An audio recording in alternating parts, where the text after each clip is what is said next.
हम लोग देख रहे हैं प्रश्नावली 1.1 का प्रश्न संख्या 2। सिद्ध कीजिए कि वास्तविक संख्याओं के समुच्चय R में R बराबर ए बी इस प्रकार से है कि A छोटा या बराबर है B के वर्ग का। द्वारा प्रदत्त संबंध R न तो स्वतुल्य है, न सममित है और न ही संक्रामक है। तो आइए इसको हम लोग करते हैं। अब जैसा कि हम लोग जानते हैं कि स्वतुल्य होने के लिए ए होना जरूरी है, ए होना जरूरी है। तो आइए देखते हैं जरा कि 1/2 और 1/2 बराबर नहीं है। किसमें? आर में। सॉरी, बराबर नहीं करें। 1/2 और 1/2 जो है वो अवयव नहीं है आर का। क्यों नहीं है भाई? क्योंकि देखिए यहां पे बोल रहा है, देखिए ये बोल रहा है कि ए जो है हमेशा या तो बराबर होना चाहिए या फिर छोटा होना चाहिए बी के स्क्वायर के, यानी कि पीछे वाले के स्क्वायर से आगे वाला या तो छोटा हो या फिर बराबर हो। लेकिन यहां पे देखिए कि 1/2 जो है वो क्या है? बड़ा है 1/2 के स्क्वायर के। क्यों? क्योंकि 1/2 का अगर हम वर्ग करते हैं तो 1/4 आ जाता है। तो ये वाली शर्त पूरी नहीं कर रहा है, तो इसलिए हम कह देंगे कि आर क्या है? आर स्वतुल्य नहीं है। आर स्वतुल्य नहीं है। चलिए, आर स्वतुल्य नहीं है, ये हो गया। अब लिखते हैं, हम देखते हैं कि क्या आर सममित है। तो देखिए 1 और 2 तो अवयव है आर का, क्योंकि 2 का स्क्वायर करेंगे तो 4 आ जाएगा, 2 का वर्ग 4 होगा। तो 4 से 1 ऑब्वियस सी बात है कि छोटा है। लेकिन ये बताइए कि क्या 2 1 के वर्ग से छोटा है? नहीं है। तो इसलिए ये जो है ये तो आर में शामिल नहीं होगा, आर का अवयव नहीं होगा। क्यों? क्योंकि 1 जो है वो छोटा है 2 के वर्ग से, लेकिन 2 जो है वो बड़ा है 1 के वर्ग से। इसलिए हम कह देंगे कि यहां पे भी इसलिए का निशान लगाइए। इसलिए हम कह देंगे कि आर क्या है? आर सममित नहीं है, सममित नहीं है, आर सममित नहीं है। अब आइए, क्या आर संक्रामक है क्या? तो आइए देखते हैं कि आर संक्रामक है कि नहीं। अब देखिए 3 जो है वो 2 के वर्ग से छोटा है, तो इसमें शामिल है। ठीक। और 2 जो है वो 1.5 के वर्ग से छोटा है, तो इसलिए ये भी शामिल है आर में। लेकिन क्या? क्योंकि हमें तो ये देखना है कि ए बी हो। हमने क्या पढ़ा था कि ए बी हो और बी सी हो, तो हमें ए सी खोजना होता है। ए बी हो और यदि बी सी हो तो हमें ए सी खोजना होता है। तो देखिए ए से बी पर गया, बी से सी पर गया, तो ए से सी पर जाना चाहिए है। अब देखिए यहां पे ये जो है वो 1.5 के वर्ग से ये बड़ा हो जाएगा। कैसे हो जाएगा? तो यहां पे देखिए हम बता देते हैं, पहले बता देते हैं, क्योंकि पहले हम लोग ये लिख लेते हैं, उसके बाद बात करते हैं। ठीक। तो देखिए क्योंकि 3 जो है वो छोटा है 2 के वर्ग से। ठीक। और 2 छोटा है 1.5 के वर्ग से। 1.5 का वर्ग कितना? 15 225, यानी 2.25 2.25 से 2 छोटा है। लेकिन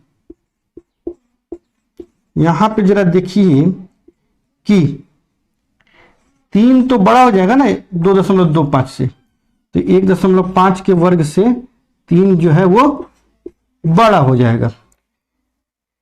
इसीलिए 3 और 1.5 इसमें शामिल नहीं हो सकता है। जब शामिल नहीं होगा तो ए बी है, बी सी है, लेकिन ए सी नहीं है, इसलिए संक्रामक नहीं है। इसलिए आर क्या है, आर संक्रामक नहीं है। बस इतनी ही सी बात हमको कहनी थी। तो हम यहां पे लिख सकते हैं, अतः आर न तो स्वतुल्य है, स्वतुल्य है, न सममित है,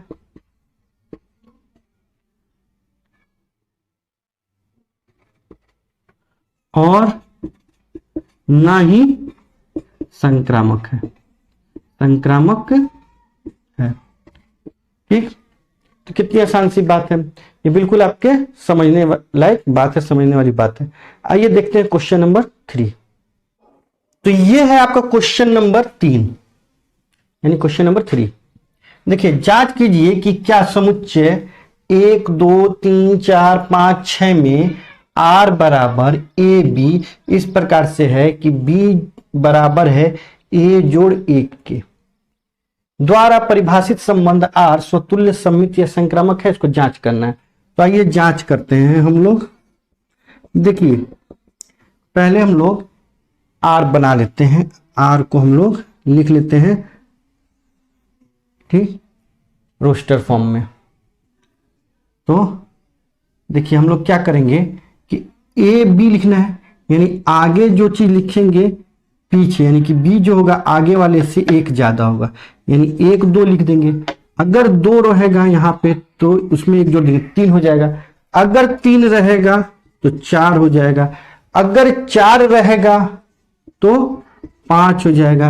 अगर आगे 5 रहेगा तो फिर 6 हो जाएगा। लेकिन क्या 6 लिख सकते हैं क्या, क्योंकि 7 नहीं है, इसलिए 6 नहीं होगा। ये हमारा आर हो गया। इसमें अब देखते हैं, ये इस प्रकार से आर है? तो अब देखते हैं कि क्या आर में 1 1 2 2 3 3 4 4 5 5 6 6 है? नहीं है, इसलिए स्वतुल्य नहीं है। क्योंकि स्वतुल्य की परिभाषा ही यही है कि प्रत्येक अवयव का प्रतिबिंब होना चाहिए, खुद वो खुद हो जाए प्रतिबिंब। तो ऐसा नहीं है, 1 1 नहीं है। तो बस एक ही कारण जब लिख देंगे हम कि 1 1 नहीं है आर में, तो नहीं होने के लिए एक ही कारण देना काफी है कि नहीं है। तो लिखेंगे चूंकि 1 1 अवयव नहीं है आर का, इसलिए आर क्या है, आर स्वतुल्य नहीं है। क्या आर सममित है? तो 1 2 तो है, लेकिन 2 1 नहीं है, तो इसलिए आर सममित नहीं है। चूंकि 1 2 अवयव है आर का, लेकिन 2 1 अवयव नहीं है आर का, तो हम कह देंगे कि आर क्या है, आर सममित भी नहीं है, सममित भी नहीं है। इतनी बात तो आपको समझ में आ रही है। क्योंकि ए बी हो और बी ए हो तो हम कहेंगे कि सममित है, सममित नहीं है। अब संक्रामक के लिए क्या होता है? संक्रामक के लिए होता है कि अगर ए बी है और यदि बी सी है तो हमको ए सी खोजना पड़ता है। तो देखिए, ए बी है, बी सी है, क्या ए सी है? नहीं है, तो वही लिख देंगे हम कि 1 2 है, ठीक, 1 2 और 2 3 अवयव है आर का, लेकिन 1 3 अवयव नहीं है आर का,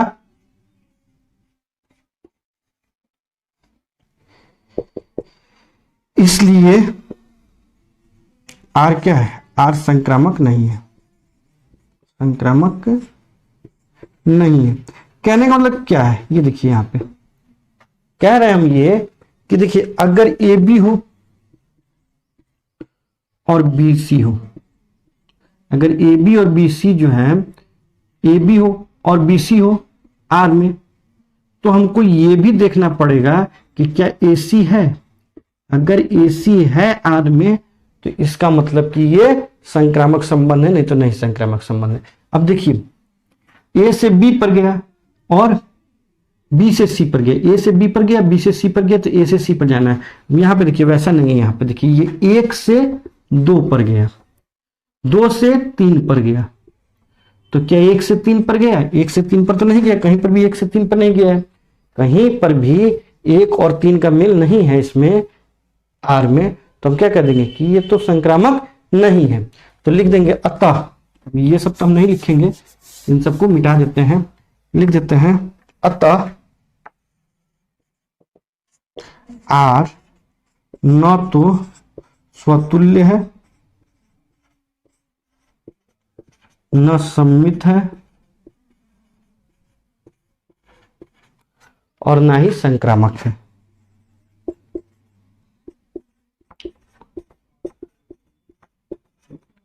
संक्रामक है, ठीक, इतनी सी बात है। तो आशा है कि आपको समझ में बात आ गई होगी। आइए देखते हैं क्वेश्चन नंबर 4 यानी क्वेश्चन नंबर 4। तो अब हम लोग देख रहे हैं क्वेश्चन नंबर 4। देखिए क्वेश्चन नंबर 4 क्या बोल रहा है, सिद्ध कीजिए कि आर में आर बराबर ए बी इस प्रकार से है कि ए छोटा या बराबर है बी के द्वारा परिभाषित संबंध आर स्वतुल्य तथा संक्रामक है किंतु सम्मित नहीं है। अब देखिए कोई भी संख्या उठा लीजिए, है ना, कोई भी संख्या उठा लीजिए आर में, आर मतलब होता है रियल नंबर यानी कि वास्तविक संख्या, और वास्तविक संख्या में से कोई भी संख्या उठा लीजिए, प्रत्येक संख्या अपने आप के बराबर तो होगी ही होगी। तो जब अपने आप के बराबर होगी तो यानी कि प्रत्येक ए के लिए ए एक मिलेगा, यानी कि प्रत्येक अवयव जो है आर का, यानी कि क्या कहा जाए कि वास्तविक संख्याओं में का प्रत्येक संख्या जो है अपना एक प्रतिबिंब खुद ही बन रहा है। तो इसलिए आर जो है वो स्वतुल्य है। कहने का मतलब है एक है तो एक पीछे भी लिख सकते हैं ना, इधर भी लिख सकते हैं, क्योंकि बराबर तो है, यानी यहाँ पे जो है उसके बराबर यहाँ पे आ जाएगा, एक एक का प्रतिबिंब बन जाएगा, दो दो का प्रतिबिंब बन जाएगा, तीन तीन का प्रतिबिंब बन जाएगा, 1.5 का प्रतिबिंब बन जाएगा, 2.5 का प्रतिबिंब बन जाएगा। कहने का मतलब ये है। तो लिखेंगे कि चूंकि प्रत्येक संख्या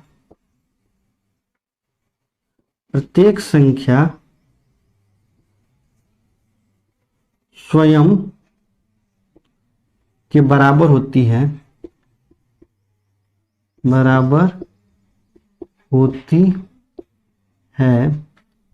इसलिए ए जो अवयव होगा आर के लिए उन सभी ए के लिए जो अवयव हैं आर के, ठीक, ऐसा लिख देंगे। अतः आर क्या है? आर स्वतुल्य है, ठीक। अब बात रही कि क्या ये सम्मित है, तो पहले तो बता ही दिया सम्मित नहीं है, ये दिखा देना है। तो अब देखिए अगर 1 2 से छोटा है तो क्या 2 1 से छोटा होगा? नहीं, यहां पे बराबर रख सकते हैं या फिर छोटा रख सकते हैं। तो 1 तो 2 से छोटा है, लेकिन फिर 2 1 तो नहीं रख सकते ना, यहाँ पे 1 2 तो रख लेंगे लेकिन 2 1 तो नहीं रख पाएंगे।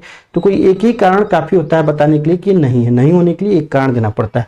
तो लिखेंगे चूंकि 1 2 तो अवयव है आर का, लेकिन 2 1 अवयव नहीं है आर का, ठीक, क्योंकि इसकी परिभाषा में ये फिट नहीं बैठ रहा है। जिस तरीके की इस संबंध को परिभाषित किया गया है उसमें ये फिट नहीं बैठ रहा है। हाँ, क्योंकि 1 तो छोटा है 2 से, लेकिन यहां पे 2 बड़ा हो जाएगा 1 से, ठीक, इसलिए आर क्या है? आर सम्मित नहीं है, ठीक है। अब किसी भी संख्या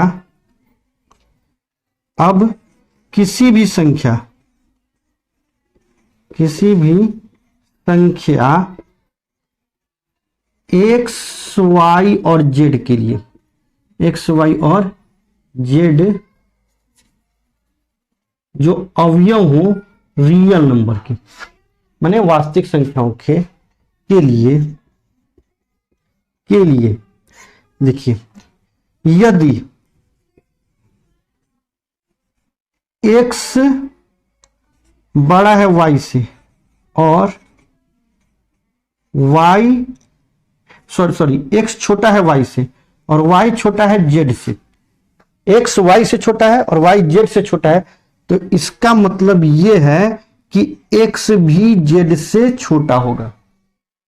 इसका मतलब यह है कि x भी z से छोटा होगा।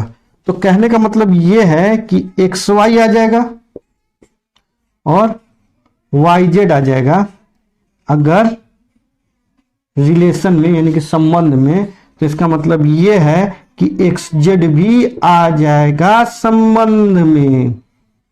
नई बात समझ में आई? एक बार और देखते हैं। किसी भी संख्या, कोई भी रैंडमली संख्या हम ले लेते हैं, कोई भी ऐसे ही उठा लेते हैं, है ना, संख्या x y और z, तीन संख्या कोई भी ले लेते हैं जो कि वास्तविक संख्याओं का अवयव है। उसके लिए अगर x जो पहली वाली संख्या है वो y से छोटी हो और y जो दूसरी वाली संख्या है वो तीसरी वाली संख्या z से छोटी हो, तो इसका सीधा सीधा मतलब यह है कि x भी z से छोटी हो। देखिए ना, यहाँ पे x y से छोटी है तो y तो बड़ा है ना x से, y z से छोटा है यानी कि z x से भी तो बड़ा होगा, y से बड़ा है तो z x से भी बड़ा होगा। तो जब x से बड़ा होगा तो यहाँ पे वही सब चीज तो रखना है, छोटे वाले को आगे बड़े वाले को पीछे या फिर बराबर वाले दोनों। ठीक, तो छोटे वाले को आगे रख दिए, बड़े वाले को पीछे रख दिए, छोटे वाले को आगे रख दिए, बड़े वाले को पीछे रख दिए, तो ये भी तो छोटा और बड़ा है, तो ये हो जाएगा। इसके लिए उन सभी x y और z के लिए जो अवयव हैं वास्तविक संख्याओं के, अतः क्या कह देंगे, r क्या है, r संक्रामक है, r संक्रामक है। तो जब r संक्रामक है तो हम कह सकते हैं अतः r स्वतुल्य तथा संक्रामक है, संक्रामक है। लेकिन, चाहे किंतु लिख दीजिए, संक्रामक है किंतु सम्मित नहीं है, सम्मित नहीं है। इतनी सी बात तो आपको समझ में आ गई होगी, ऐसी मेरी उम्मीद है, ऐसी आशा है। तो आइए देखते हैं प्रश्न संख्या 5। आपको मजा आ रहा होगा हमारे साथ इन प्रश्नों को हल करने में। तो आइए देखते हैं प्रश्न संख्या 5 यानी कि क्वेश्चन नंबर 5। तो अब हम लोग देख रहे हैं क्वेश्चन नंबर 5 यानी क्वेश्चन नंबर 5। जांच कीजिए कि क्या r में r बराबर ए बी इस प्रकार से है कि a या तो छोटा या फिर बराबर है b क्यूब के यानी b के घन के द्वारा परिभाषित संबंध स्वतुल्य, सम्मित अथवा संक्रामक है। तो देखते हैं, ये तो बिल्कुल हमको लग रहा है अभी 1-2 क्वेश्चन पहले जो पढ़ाए थे, को लग रहा है दूसरे क्वेश्चन के जैसा ही है बिल्कुल। वहां पे वर्ग था, यहाँ पे घन है। तो देखिए यहाँ पे 1/2 और 1/2 जो है वो अवयव नहीं होगा किसके, r के। क्यों? क्योंकि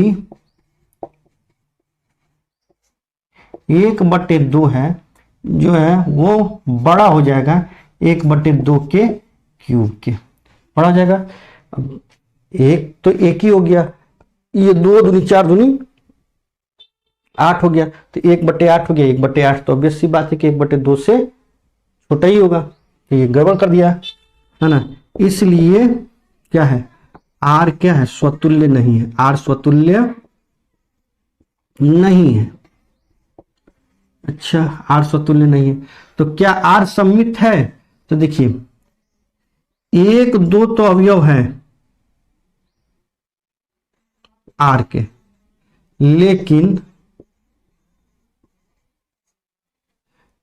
2-1 अवयव नहीं है r का। ठीक, क्योंकि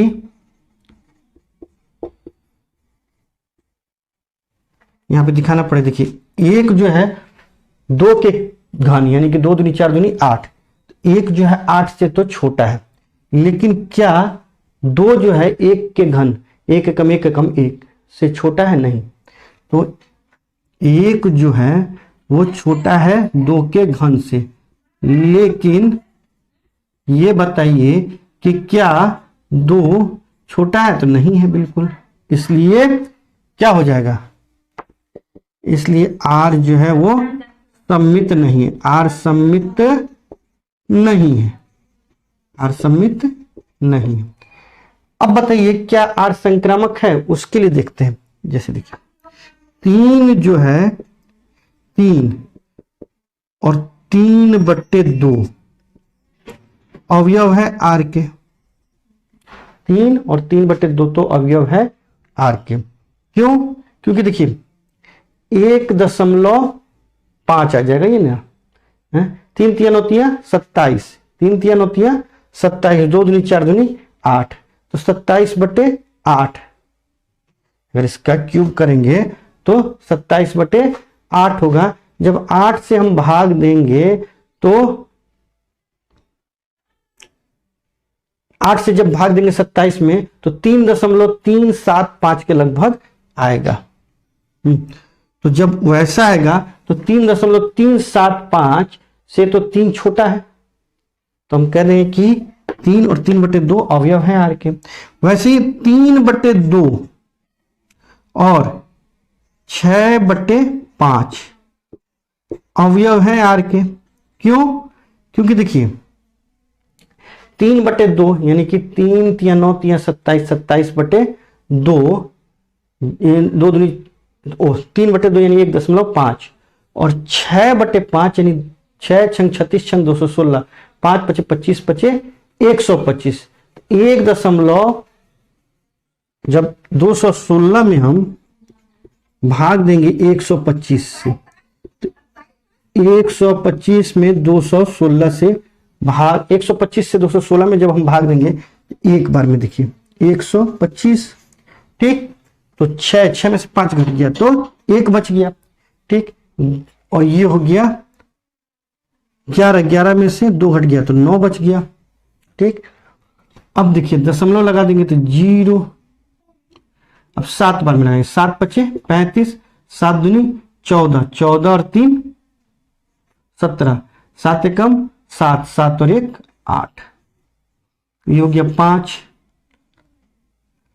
ये हो गया 10, 10 में से 7 घट जाएगा 3, तो यहां पे लगा दीजिए 0। अब 2 बार में 250, अब देखिए 0 0 1, ये हो गया। अब यहां पे लगा दीजिए, अब 8 बार में लग जाएगा, 8 पचे 40, 8 दूनी 16, 4 20, 8 एकम 8 2 10, ये खत्म हो गया, यानी कि 1.728 आएगा। यानी कि 6/5 का अगर हम क्यूब करें तो कितना जा रहा है, 1.728 जा रहा है। 1.728 से तो 1.5 जो है वो छोटा है, ठीक, लेकिन क्या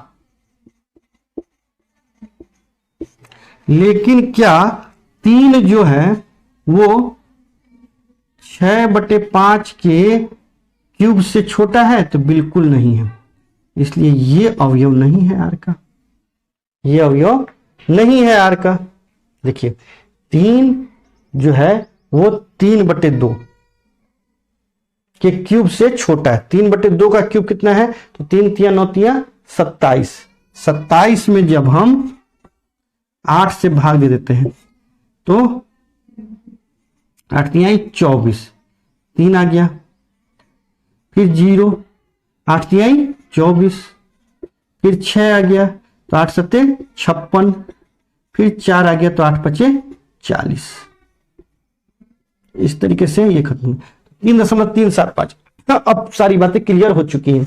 देखिए 3 जो है 3/2 के क्यूब, 3/2 का क्यूब यानी 3/2 का घन, 3/2 का घन जो है वो इतना है 3.375, इससे ये छोटा है तो यहां पे ये रह सकता है, ये अवयव हो जाएगा r का।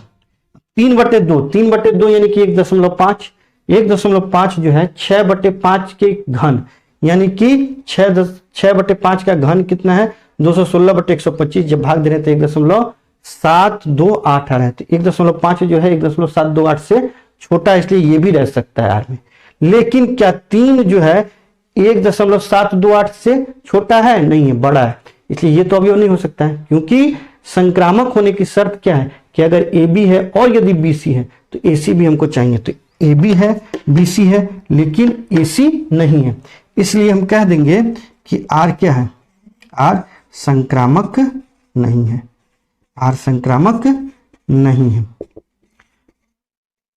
उम्मीद है कि आपको बात समझ में आ रही होगी। अतः आर न तो स्वतुल्य है न सममित है और ना ही संक्रामक है।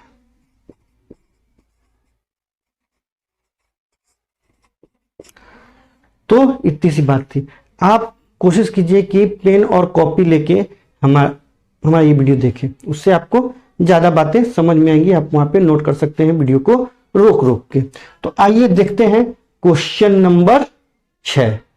तो ये है हमारा क्वेश्चन नंबर 6 यानी प्रश्न संख्या 6 है। देखिए, सिद्ध कीजिए कि समुच्चय 1 2 3 में r बराबर 1 2 2 1 द्वारा प्रदत्त संबंध r सममित है किंतु न तो स्वतुल्य और न ही संक्रामक है। तो ये तो बहुत ही आसान हो जाएगा, इसको हमको सिद्ध करना। देखिए, चूंकि 1 2 और 1 2 अवयव है r का और 2 1 भी अवयव है r का, इसलिए r क्या है, सममित है। ये तो हमको सिद्ध कर देना था। अच्छा, पहले हम लोग स्वतुल्य से सिद्ध करते हैं, ठीक। ये सिद्ध ना करके स्वतुल्य से सिद्ध करते हैं। पहले स्वतुल्य, सममित, तब संक्रामक में जाते हैं। देखिए, क्योंकि एक एक कोई एक ही कारण बहुत होता है नहीं साबित करने के लिए, क्योंकि एक एक नहीं है अवयव आर का, आर का अवयव नहीं है, इसलिए आर क्या है, स्वतुल्य नहीं है, स्वतुल्य नहीं है। इतनी सी बात। अब सममित वाला तो हमने बता ही दिया, चूंकि 1 2 अवयव है आर का और 2 1 अवयव है आर का, इसका मतलब कि आर तो सममित है, आर सममित है। अब क्या आर संक्रामक है? संक्रामक होने के लिए क्या होना चाहिए, ए बी, और यदि बी सी हो तो ए सी हमको खोजना है। तो देखिए, 1 2 है, 2 1 है, तो हमको 1 1 भी चाहिए। तो 1 2 तो और 2 1, 1 2 और 2 1 अवयव हैं, क्योंकि अवयव है आर के, लेकिन 1 1 अवयव नहीं है आर का। देखिए, ए बी है, बी सी है, तो ए सी भी हमको चाहिए होता है ना। 1 से 2 पर गया, 2 से 1 पर गया, तो 1 से 1 पर जाएगा ना, ये तो है नहीं हमारे पास, तो आर संक्रामक नहीं है, इसलिए आर संक्रामक नहीं है, आर संक्रामक नहीं है। अतः हम कह सकते हैं कि अतः आर सममित है, सममित है किंतु न तो स्वतुल्य है और न ही संक्रामक, संक्रामक है। ठीक, इतनी सी बात। तो आइए हम लोग देखते हैं अब क्वेश्चन नंबर 7। तो देखिए, अब हम लोग आ चुके हैं प्रश्न संख्या 7 यानी क्वेश्चन नंबर 7। बोला, सिद्ध कीजिए कि किसी कॉलेज के पुस्तकालय की समस्त पुस्तकों के समुच्चय ए में आर बराबर एक्स वाई इस प्रकार से है कि एक्स तथा वाई में पेजों की संख्या समान है द्वारा प्रदत्त संबंध आर एक तुल्यता संबंध है। अब इसको हमको सिद्ध करना है कि तुल्यता संबंध के बारे में हम लोग जानते हैं कि तुल्यता संबंध किसे कहते हैं। तुल्यता संबंध हम लोग कहते हैं जो सम्मित भी हो या स्वतुल्य भी हो, सम्मित भी हो, संक्रामक भी हो। तो अगर तीनों होगा तो तुल्यता संबंध कहलाएगा। तो आइए देख लेते हैं हम लोग हल करके कि इनमें क्या बातें हैं। तो आइए देखते हैं। अब देखिए, किसी भी पुस्तक में पेजों की संख्या जो होगी वो स्वयं के, यानी दो एक जैसी पुस्तकों के पेजों की संख्या समान होती है, ये लिख दिया जाए। नहीं, ये ज्यादा अच्छा रहेगा।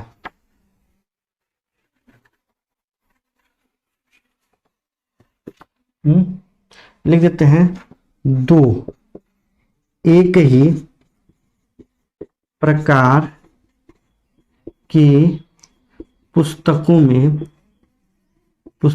में पेजों की संख्या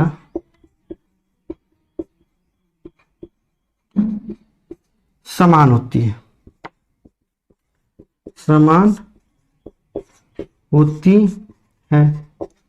इसलिए अगर हम कोई पुस्तक ए उठाएं तो दूसरा भी ए हो जाएगा, है ना। चूंकि इसलिए यार तो हम कह देंगे कि आर क्या है,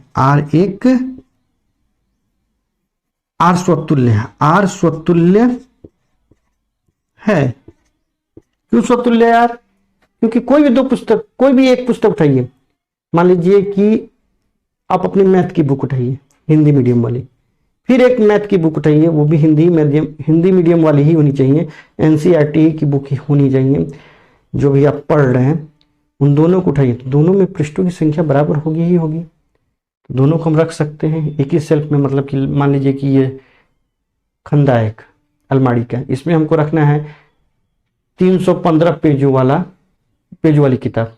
तो मान लीजिए कि ये जो किताब आप पढ़ रहे हैं इसमें 315 पेज है, तो यहाँ पे अगर अगली मैथ की किताब भी आपको मिलेगी इसी क्लास की तो उसमें भी 315 होगा ना, तो वो भी तो रख सकते हैं ना। तो ये बात है। अगले खंडे में दूसरा होगा कोई, तो पहले खंडे की बात कर रहा है।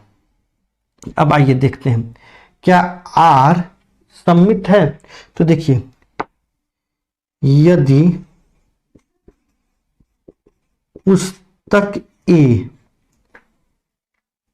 में पेजों की संख्या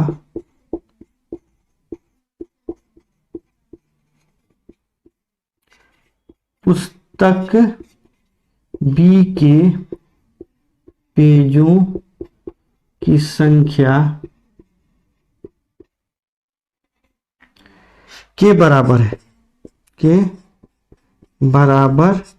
है तो ए बी अवयव हो जाएगा आर का और बी ए बी अवयव हो जाएगा आर का, बी ए बी अवयव हो जाएगा आर का। तो आर क्या हो जाएगा, इसलिए आर सम्मित हो जाएगा। समझिए ना कि अगर कोई पुस्तक मान लीजिए नाम ले लिया ए, अच्छा ऐसे समझ लीजिए कि मैथ की बुक है, साइंस की बुक है। अगर मैथ के बुक में पेज बराबर है साइंस के बुक के, यानी कि मैथ के बुक में जितना पेज होते हैं साइंस के बुक में, मान लीजिए 315 मैथ में 315 साइंस के बुक में भी है, तो आगे मैथ का बुक रखिए पीछे साइंस का बुक रखिए, चाहे पीछे साइंस आगे साइंस का बुक रख दीजिए पीछे मैथ का बुक रख दीजिए, क्या फर्क पड़ता है, दोनों ही तो उस संबंध में आ जाएंगे। तो इसलिए ये सम्मित भी है। अब क्या संक्रामक है, 3 पुस्तक लेते हैं, 3 पुस्तकों क्रमशः ए बी और सी में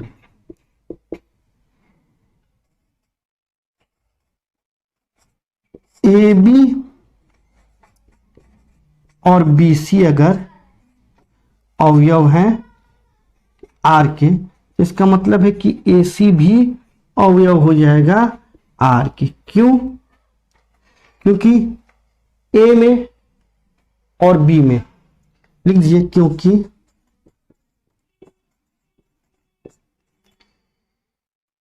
A के पेजों की संख्या बराबर है B के पेजों की संख्या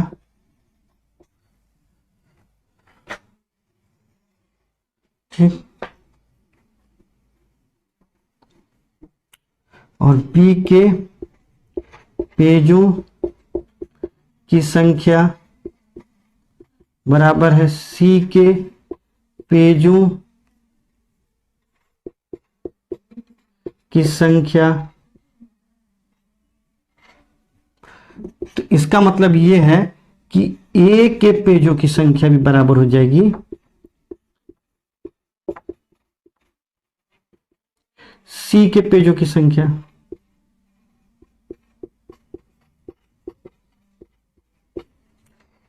A के पेजों की संख्या बराबर है B के पेजों की संख्या के, B के पेजों की संख्या बराबर है C के पेजों की संख्या के। इसका मतलब कि A के पेज की संख्या C के पेज की संख्या के बराबर हो जाएगा। हम कह देंगे इसलिए R क्या? R संक्रामक है। तो R स्वतुल्य भी है, सम्मित भी है और संक्रामक भी है, इसलिए R क्या है? तुल्यता संबंध है। अतः R तुल्यता संबंध है।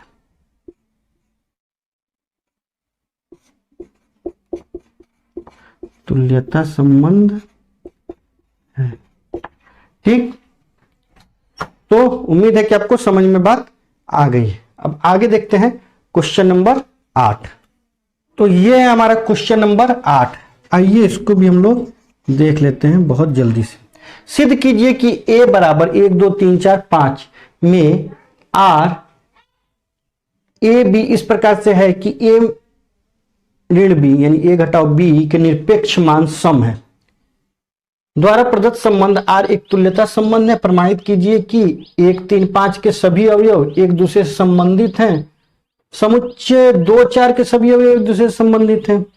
ठीक, परंतु 1 3 5 का कोई भी अवयव 2 4 के किसी भी अवयव से संबंधित नहीं है। तो आइए पहले खंड खंड में क्वेश्चन को बनाते हैं। पहले शुरू वाला, तो R हम लोग लिख लेते हैं जरा। A B इस प्रकार से लिखना है कि A माइनस B जो है उसका निरपेक्ष मान जो है वो सम हो। तो ये हम जानते हैं कि किसी भी संख्या में से खुद को घटा दो तो 0 आता है और 0 सम है, तो इसलिए 1 1 हो जाएगा, 2 2 भी हो जाएगा, 3 3 भी हो जाएगा, 4 4 भी हो जाएगा, 5 5 भी हो जाएगा इसमें। ठीक, 0 एक सम संख्या, क्योंकि विषम संख्या में से 1 घटाने पर सम संख्या आती है, तो एक विषम संख्या उसमें से 1 घटा दिए 0 आ जाएगा, वो सम संख्या हो जाएगी। ठीक, अब आगे देखते हैं। अब और कौन सी सम संख्या है? 1 में से क्या घटाएं तो सम आ जाए? तो 1 3। ठीक, 1 में से 5 घटाएंगे तो 1 5, ये सम संख्या है। ठीक, अच्छा, क्योंकि विषम संख्या में से विषम संख्या को घटाने पर सम हो जाता है और सम संख्या में से सम संख्या को घटाने पर भी सम हो जाता है। अब तो 2 में से 4 घटाएंगे तो सम हो जाएगा, इतनी सी बात। ठीक, ये काम खत्म है। अब देखना है कि इसको सिद्ध कर देना है कि ये एक तुल्यता संबंध है, यानी कि स्वतुल्य भी है, सम्मित भी है और संक्रामक भी है। तो स्वतुल्य होने के लिए क्या करना होगा? 1 1 2 2 3 3 4 4 5 5 सब है इसमें, तो परिभाषा ही लिख दीजिए ना कि यहां ए अवयव है R का, प्रत्येक A जो अवयव है ए का के लिए। अतः आर क्या है, आर स्वतुल्य है।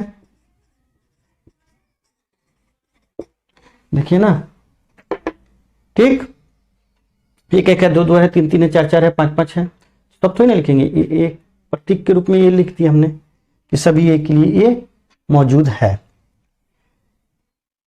यहां देखिए,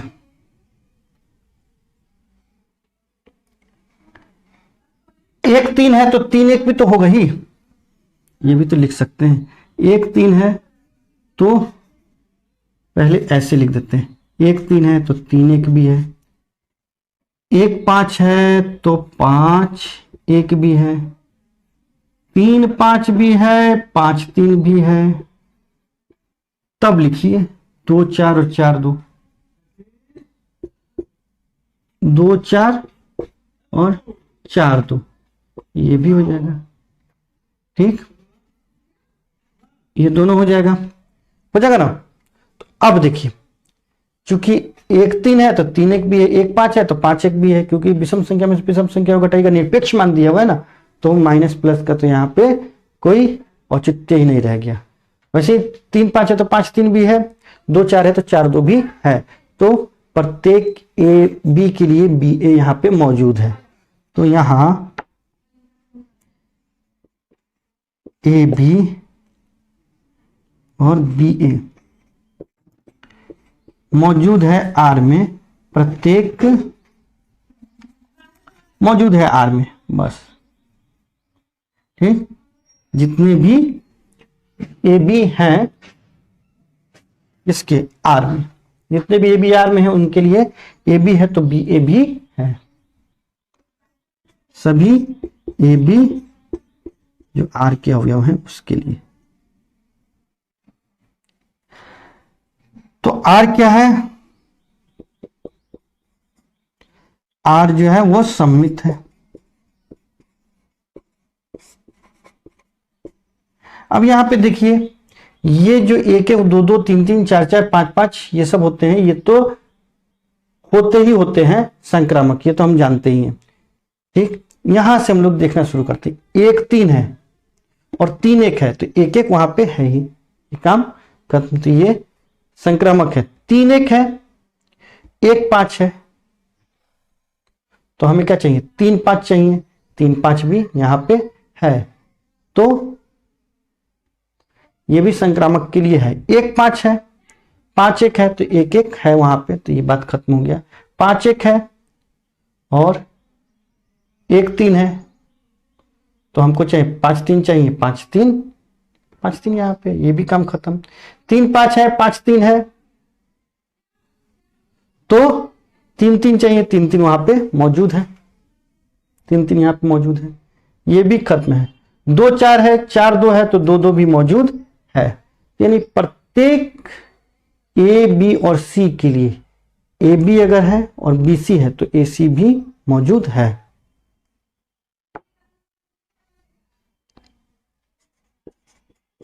यहां ए बी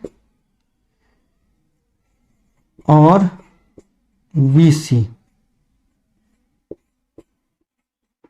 अवयव है आर के लिए, तो इसका मतलब है कि बी सी ए सी भी मौजूद है आर में। अतः आर क्या है, आर संक्रामक है। अब परिभाषा लिख सकते हैं, ऐसे लिख दीजिए, तो आर जब संक्रामक है तो क्या हो गया, अतः आर तुल्यता संबंध है, अतः आर तुल्यता संबंध।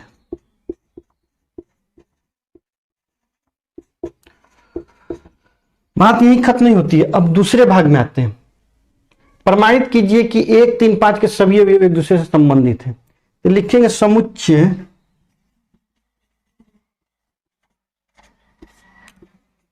एक तीन पांच के प्रत्येक अवयव विषम है, विषम है। और विषम संख्याओं का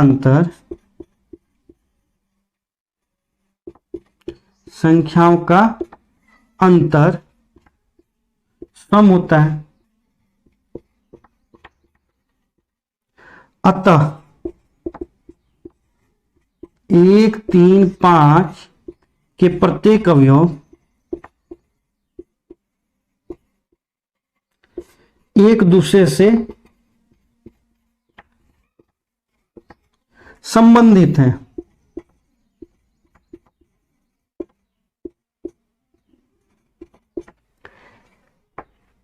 एक, 3, 5 का प्रत्येक अवयव विषम है। विषम और विषम संख्या को जब घटाते हैं, दो विषम संख्याओं का अंतर हमेशा सम होता है। तो इसलिए क्या है, 1, 3, 5 के प्रत्येक अवयव एक दूसरे से संबंधित है। वैसे ही लिख दीजिए समुच्चय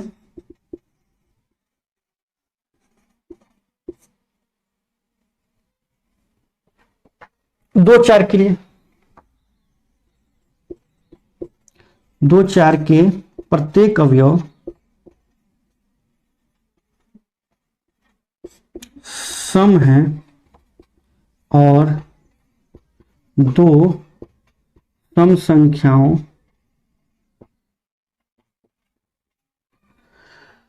का अंतर सम होता है।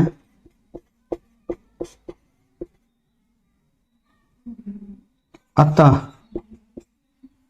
क्या हो जाएगा, 2, 4 के प्रत्येक अवयव एक दूसरे से संबंधित है,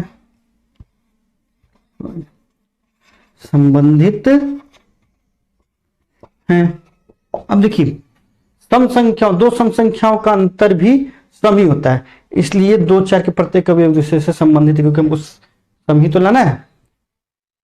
लेकिन क्या 1 में से 2 घटा दिए, चाहे 3 में से 2 घटा दिए, चाहे 5 में से 2 घटा दिए, 1 में से 4 घटा दिए, 3 में से 4 घटा दिए, चाहे 5 में से 4 घटा दिए, तो क्या कभी भी सम मिलेगा? नहीं मिलेगा, क्योंकि एक सम संख्या और एक विषम संख्या का अंतर हमेशा विषम होता है।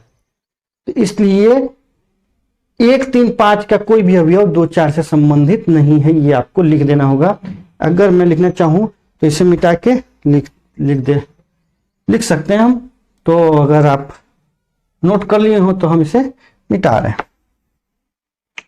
देखिए इतना ही मिटा देना काफी है, इतना मिटा देंगे तो हो जाएगा। आइए देखिए, लिखेंगे चूंकि 1, 3, 5 के प्रत्येक अवयव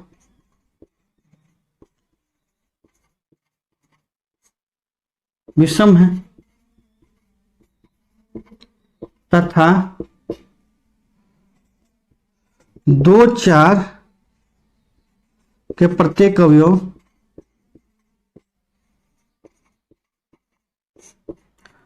सम है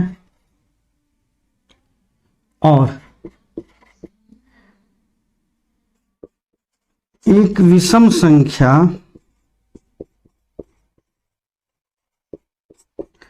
तथा एक सम संख्या का अंतर सदैव विषम होता है।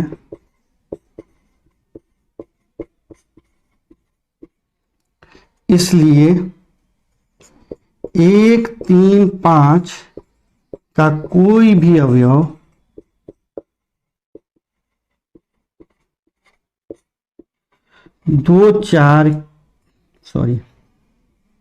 के किसी भी अवयव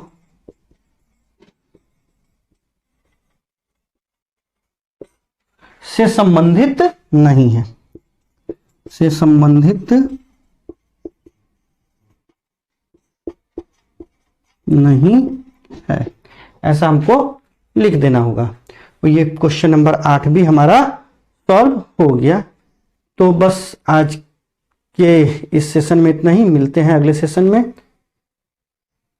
तो अगर आपको हमारा पढ़ाने का तरीका अच्छा लगा हो तो वीडियो को लाइक कर दें, अपने दोस्तों में इसको शेयर कर दें, सब्सक्राइब तो जरूर कर ही लें हमारे चैनल को, बेल आइकन को भी प्रेस कर दें ताकि हम जब भी कोई नया वीडियो अपलोड करें तो उसका नोटिफिकेशन आपको मिलता रहे।